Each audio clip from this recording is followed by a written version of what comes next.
Good evening, peoples. I'm Pastor Leia, and this here is my friend Ginger Snap. So welcome back to our living room for our Bible study series. It goes along with our worship series for the season, Full to the Brim.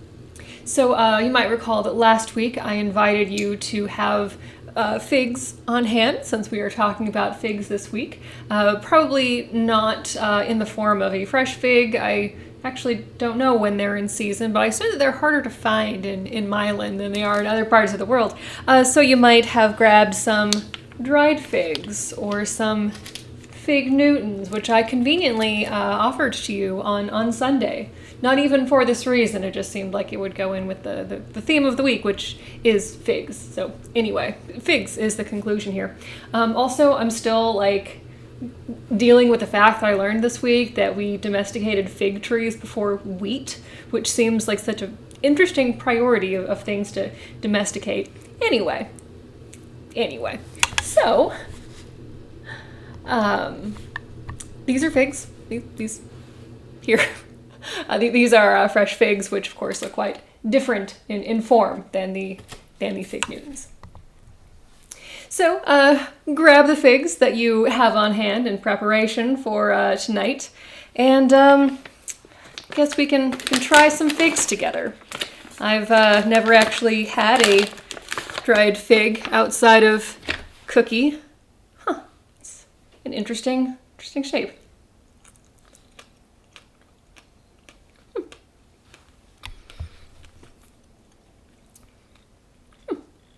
That's actually not bad. I know that I've gone on record saying before in previous Bible studies that fig Newtons are objectively the worst cookie. But then later it occurred to me that I've never actually had a fig Newton as an adult, so maybe they're not as bad to my mouth now, assuming that I could even get the thing open, which I might not be able to do. The universe is... Okay, here we go. Let's... No, you don't get a cookie, Ginger Snap. It's not for you. Nope.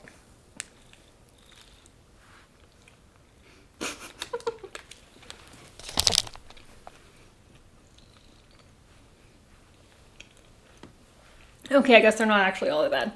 Maybe I should be less judgmental towards cookies. Anyway, so I guess that this is me being a food critic now for the second time in these five. Anyway, hi, I'm Pastor Leia, food critic. So, how does the fig taste to you? Ruth Farrell, who put together this Bible study series that goes along with Full to the Brim, describes figs as sweet like honey with subtle hints of berries, which, yeah, I could see that. Yeah, I could see that. Definitely not as sweet as some other fruits, or dried fruits in particular, I think tend to be super sweet. Anyway, leaving food critic mode and going back into Bible mode. So, where has life not felt sweet this week? Where has it felt sour, puckered, or bitter, as contrasted to the taste of figs?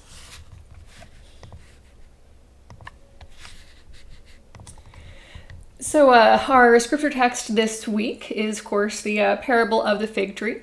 And all of our texts in this season are about abundance and fullness. But today's scripture, which is a parable, is about a man who wants to cut down his fig tree because it hasn't borne any fruit in 3 years. And at first glance, it's not necessarily a picture of expansive grace. But let's read it again together. So as I read it, and of course it's also on screen, I might invite you to read it aloud along with me, because reading aloud sometimes slows us down and draws our attention to things that we didn't notice when we were reading just with our eyes. So from the Gospel of Luke, chapter 13, verses 6 through 9. Hear now the word of the Lord. Then Jesus told this parable. A man had a fig tree planted in his vineyard, and he came looking for fruit on it, and found none. So he said to the gardener, "See here, for 3 years I have come looking for fruit on this fig tree, and still I find none. Cut it down. Why should it be wasting this soil?" The gardener replied, "Sir, let it alone for 1 more year, until I dig around it and put manure on it. If it bears fruit next year, well and good, but if not, you can cut it down." This is the word of the Lord.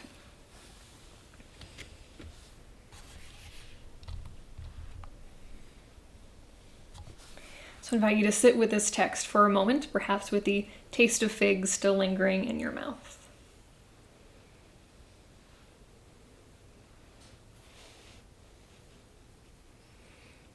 So what thoughts came up as you read and sat in silence with this text?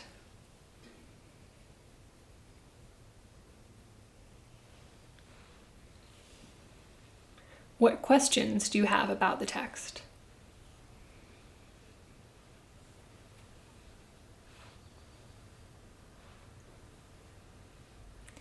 Is there anything that bothers you about this story?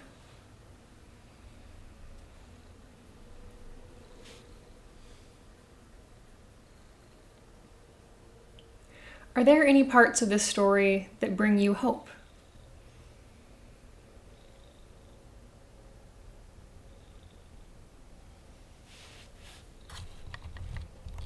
There's something odd in this story that's easy to miss. A fig tree is planted in a vineyard.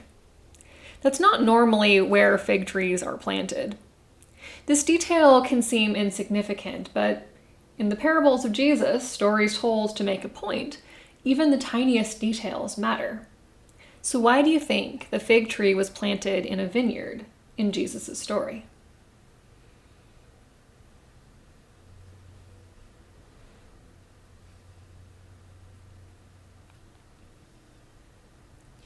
The fig tree is not planted in an ideal space for growth or fruit production.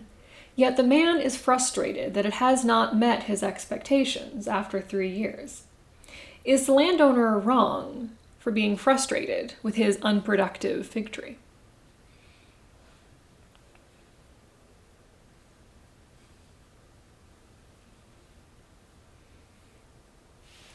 The gardener is really quite bold in asking the landowner to keep the fig tree for another year. It wasn't wise in Jesus' day for servants to question their master's judgment. So why do you think the gardener was so committed to the fig tree?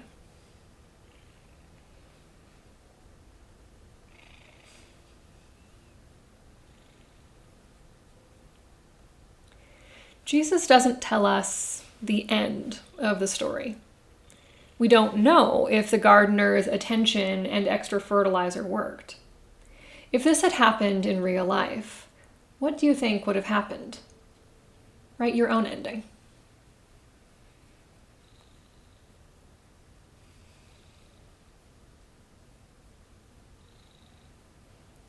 Luke is the only gospel author who includes this parable. In other words, Matthew, Mark, and John don't include this particular story in their gospels. Why do you think Luke chose to include it?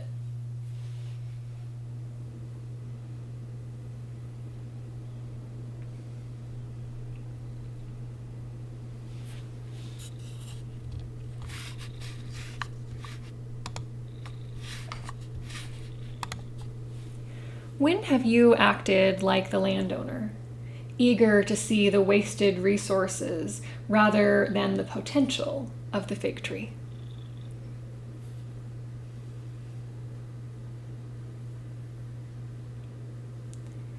How can you learn to hope when hope seems hopeless?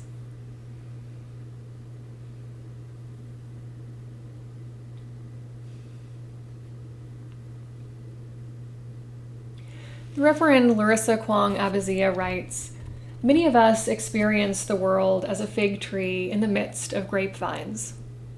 We are placed in fields not meant for us, and yet expected to thrive. People discount and doubt us, threatening to cut us down if we don't produce in the ways that have been defined on our behalf. We are afterthoughts, demanded to bear fruit or be destroyed." When, if ever, have you felt this way?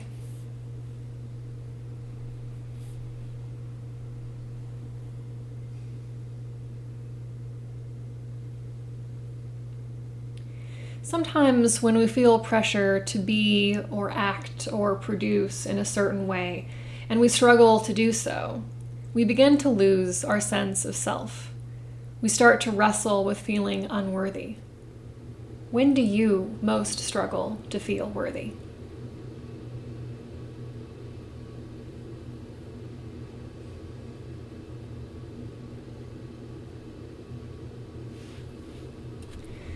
I'd like to invite you to spend some time with the poem What I Forgot by Reverend Sarah R. Speed, which we will also be reading tomorrow night in our Wednesday evening prayer.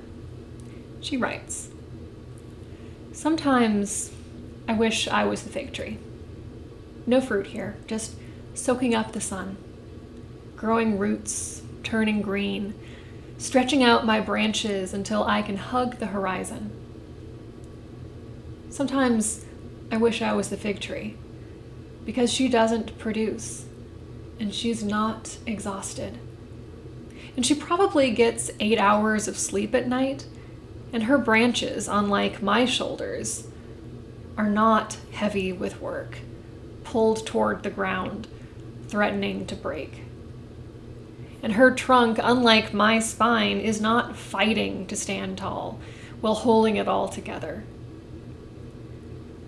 Sometimes I wish I was the fig tree, because she knows what I forgot many years ago.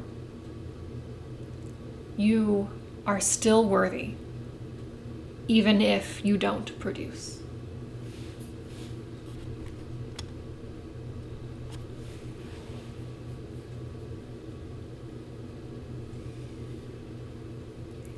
When have you had the time this week to not bear fruit, but just soak up the sun? When did you feel not exhausted this week? When did you feel worthy, even if you didn't produce this week? In other words, when did you experience unafraid, hope-filled, budding life this week?